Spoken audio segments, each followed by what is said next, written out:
Hey guys, Mike back with you. Gonna show you how to initialize a Pac-Tec and get him started. So you'll want to manually snap the first 4-pack together by hand, and then you're gonna want to slide it back here so that it comes just shy of the belt.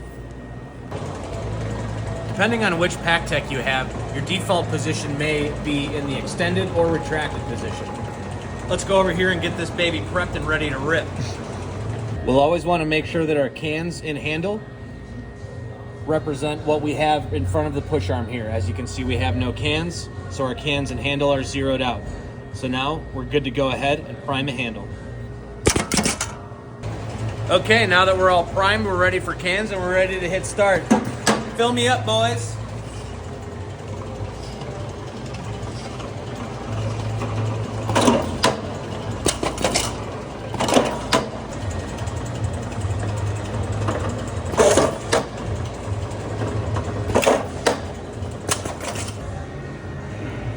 Thanks for watching. I'll see you guys next time.